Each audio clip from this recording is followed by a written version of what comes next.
Halo guys, Assalamualaikum dan salam sejahtera. Kembali lagi bersama dengan saya di Tengkorak Channel. Jadi guys, tidak lama lagi, hanya tinggal berapa hari lagi ya, pasukan timnas Indonesia akan menghadapi putaran ketiga untuk kualifikasi Piala Dunia 2026. Indonesia satu-satunya yang wakil ASEAN ya, yang telah lolos ke putaran yang ketiga. Jadi Indonesia merupakan harapan ASEAN ya untuk melaju dan juga semoga dapat melakukan yang terbaik pada putaran yang ketiga ini.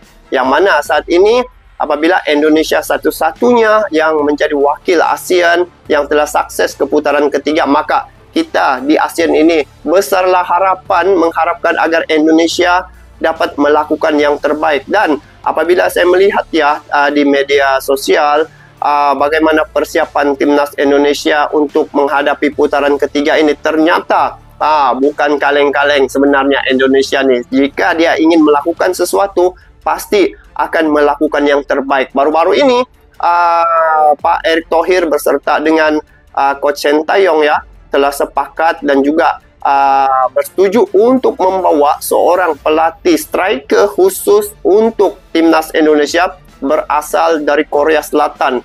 Jadi kalau melihat ya orang-orang Korea Selatan ini, kalau sepak bola memang tidak dinafikan dari segi pengalaman dan juga bakat mereka memang cukup baik ya. Dan suatu ketika dulu Coach Sintayong pernah membawa Korea Selatan ini sehingga ke level yang sangat tinggi juga. Dan apabila Indonesia telah berjaya pada putaran kedua dan telah sukses untuk ke putaran ketiga ini, disitulah cabaran yang sangat besar yang akan dihadapi oleh Indonesia. Sekiranya menggunakan pemain-pemain yang sedia ada, mungkin dari segi cara permainan itu mungkin sudah dapat dibaca oleh pihak lawan, tetapi apa yang telah berlaku, inilah pentingnya orang yang tepat memimpin tim itu ya.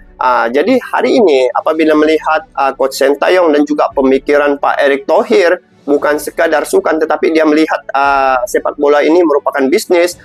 Di situ Coach Sintayong dan juga Pak Erick Thohir berserta dengan tim PSSI ya berusaha untuk memperkuatkan timnas Indonesia untuk melaju ke putaran yang ketiga. Jadi ramai yang berpandangan ya bahwa pada putaran ketiga ini, penampilan timnas Indonesia pasti akan melakukan dengan solid lagi ya. Karena apa? Terbukti beberapa pemain-pemain yang saat ini ya, mereka ini merupakan pemain-pemain diaspora yang telah gabung dengan timnas Indonesia itu adalah pemain-pemain yang sudah terbiasa bermain di Liga Eropa. Dan apa yang berlaku pada baru-baru ini dengan membawa seorang coach yang sangat profesional dari Korea Selatan, yang suatu ketika dulu ya sebelum ini Indonesia mengalahkan Korea Selatan. Jadi di situ ternyata kekuatan timnas Indonesia nih boleh mengalahkan Korea Selatan. Sungguh pun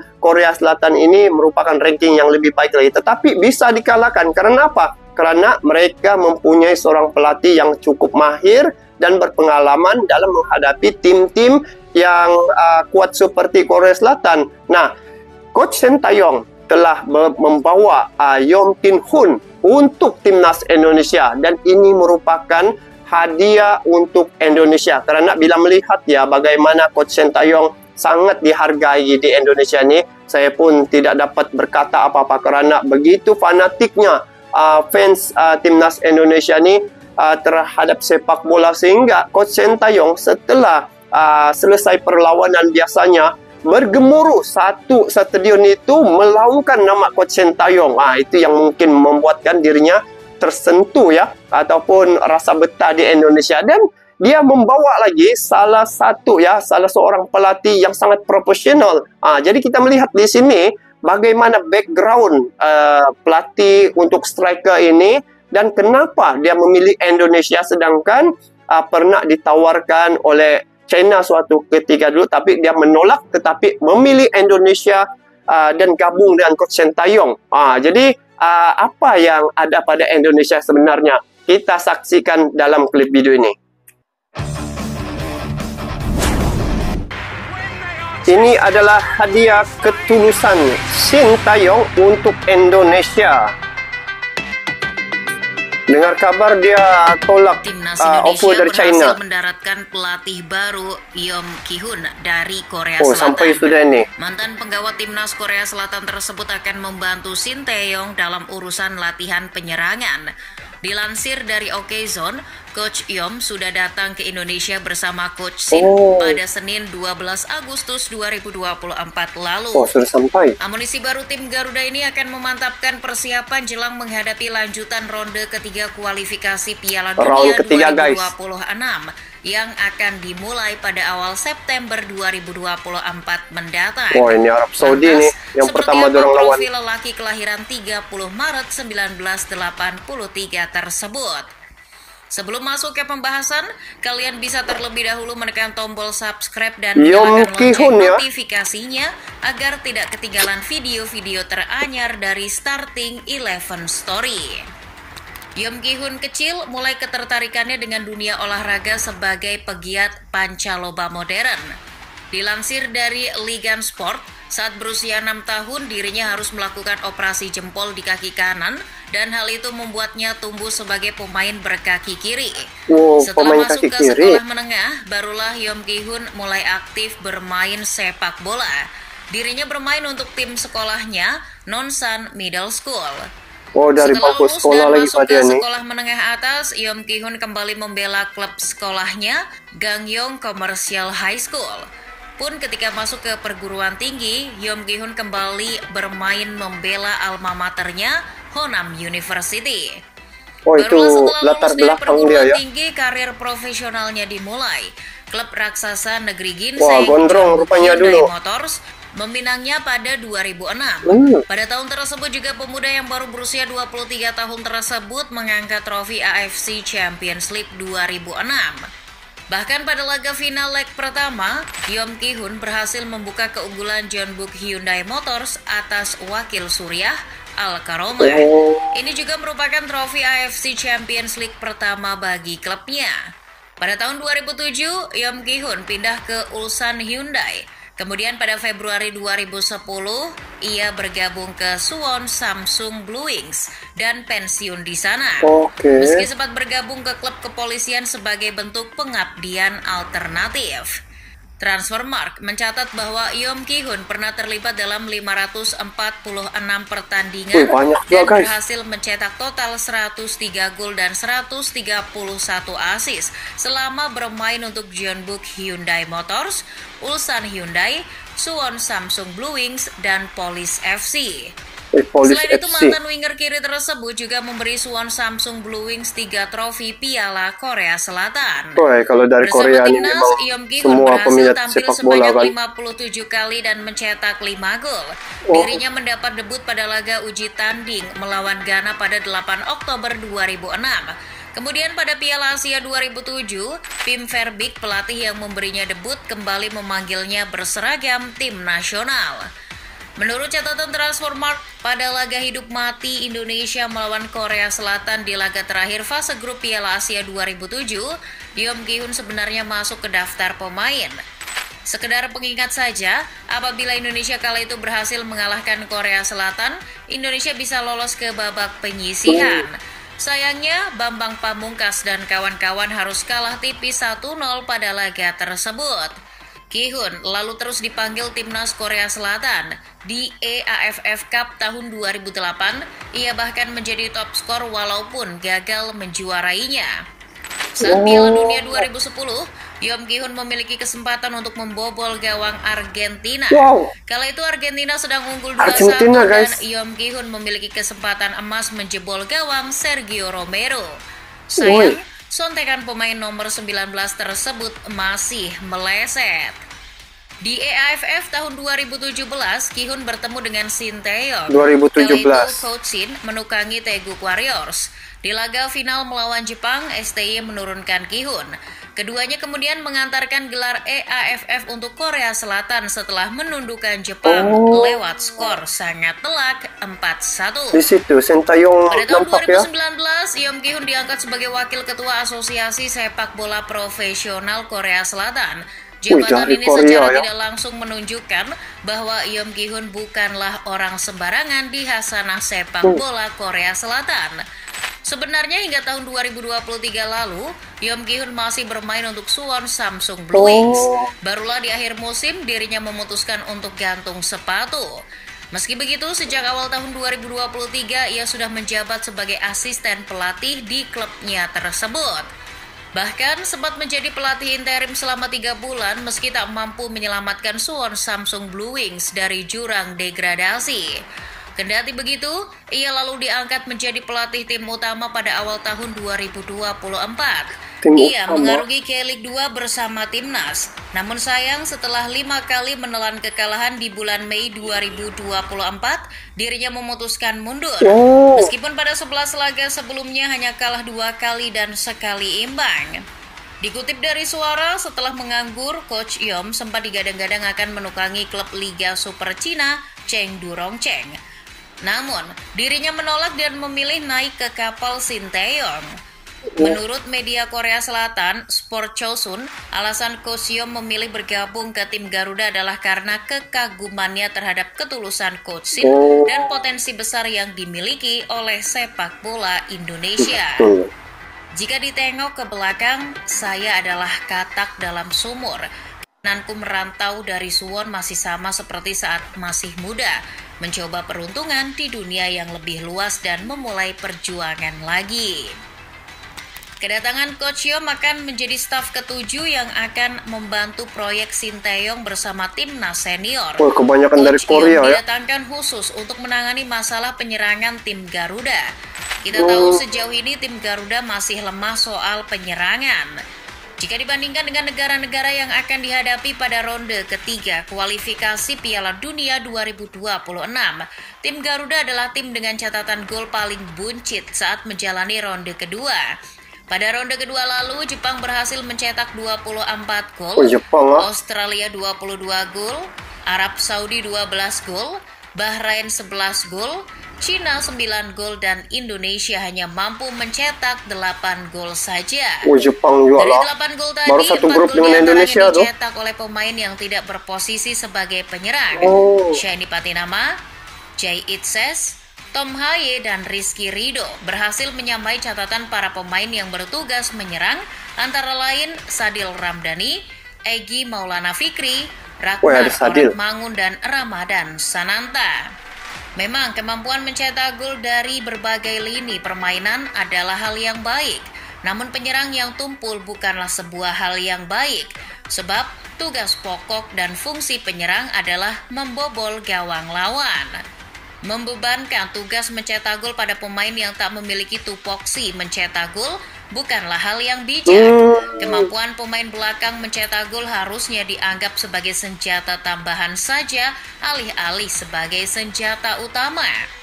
Ini merupakan tugas berat Coach Yeom dan seluruh jajaran kepelatihan timnas Indonesia. Terlebih, calon lawan yang bakal dihadapi adalah tim-tim yang memiliki catatan pertahanan apik.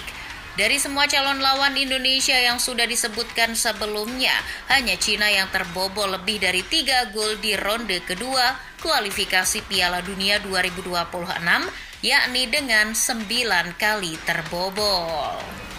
Kalau melihat bagaimana persiapan yang dibuat oleh Indonesia dengan menghadirkan ataupun membawa Yeom Gi-hun, yang mana asalnya dari Korea Selatan juga, ini dapat memperkuatkan lagi dari segi kemahiran striker untuk timnas Indonesia. Kalau sebelum ini, bila melihat yang Indonesia telah mengalahkan Korea Selatan, di situ jika dikaitkan, bermakna di sini sekiranya Coach Yeom Gi-hun ini gabung dengan Coach Sinteyong, maka di situ akan bertambah lagi kekuatan untuk timnas Indonesia. Sebab untuk putaran ketiga nih guys, Jepang merupakan tim yang kuat juga ya. Dan bila melihat antara tim-tim yang ada di dalam grup C itu, China merupakan yang kira bolehlah dikalahkan dengan mudah oleh timnas Indonesia. Tetapi tim-tim yang lain itu adalah tim yang selalu menjadi langganan ya untuk Piala Dunia sebelum-sebelum ini. Jadi inilah yang akan ditempuhi oleh timnas Indonesia. Nah, kenapa Yong Kin Hun memilih Indonesia sebagai tempat dia mencurahkan bakti ataupun membawa kemahirannya itu untuk di-sharing ya, ataupun diserahkan pada pemain-pemain? Karena melihat daripada reputasi yang telah dilakukan oleh Coach Sintayong, telah merubah banyak keadaan dan juga prestasi Indonesia ya. Melihat juga bagaimana ketulusan Coach Sintayong, sehingga dirinya di Indonesia nih sangat dikagumi, sangat disayangi lah oleh fans Indonesia. Sehingga apabila Coach Sintayong sebelum ini bila melihat kabar-kabar angin bahwa kontraknya telah tamat, di situ banyak persoalan. Sama ada Coach Sintayong ini akan tamat ataupun disambungkan ataupun ditamatkan. Tetapi apa yang telah berlaku, dia diperpanjangkan kontraknya sehingga diberikan gold visa ya untuk Coach Sintayong. Jadi bermakna di sini akan lebih lama lagi Coach Sintayong di Indonesia. Jadi inilah ketulusan Sintayong untuk Indonesia. Dia mau membantu betul sepak bola di Indonesia ini untuk maju ke hadapan, dan telah terbukti beberapa seri perlawanan dan juga kejuaraan yang telah dikecapi oleh Indonesia zaman Coach Sintayong ini telah ternyata ya. Dan apatah lagi sekiranya pelatih asal Korea Selatan Yong Kin Hun ini bergabung dengan Indonesia, saya pasti untuk putaran ketiga ini timnas Indonesia akan tampil lebih solid lagi. Karena ada beberapa pemain keturunan yang akan gabung dengan Indonesia ya, dengan timnas Indonesia, tetapi belum lagi disebut di media, ataupun mungkin ini adalah strategi supaya pihak lawan tidak dapat membaca siapa pemain-pemain yang bakal akan tampil pada putaran ketiga ini. Jadi dalam masa yang sama berkemungkinan sekarang ini Indonesia telah giat berlatih ya, dengan kehadiran pemain-pemain yang tidak diwar-warkan di media, tetapi yang akan tampil nanti untuk putaran ketiga ini pastinya wajah-wajah yang baru, yang kebanyakannya pemain keturunan, dan mereka ini sangat terbiasa ya, sudah biasa bermain di Liga Eropa. Jadi sehingga mengambil pelatih Yong Kin Hun ini untuk khusus pada striker. Jadi memang menarik untuk putaran ketiga ini. Saya tengok apabila dua coach asal Korea Selatan yang sangat berpengalaman, dan hasilnya pasti akan lebih solid lagi untuk penampilan pada putaran ketiga ini. Jadi di ASEAN ini sekarang ini mengharapkan Indonesia melakukan yang terbaik. Jadi itulah sangat diikuti ya perkembangan timnas Indonesia ini, perkembangan bagaimana persiapan dan juga bagaimana sekarang ini timnas Indonesia memperkuatkan timnya. Dan bila melihat apa yang direncanakan oleh Pak Erick Thohir, dia pasti akan membuat kejutan ya untuk tim-tim lawan nanti. Dan apabila melihat komitmen yang diberikan oleh Pak Erick Thohir sehingga bertemu dengan Presiden FIFA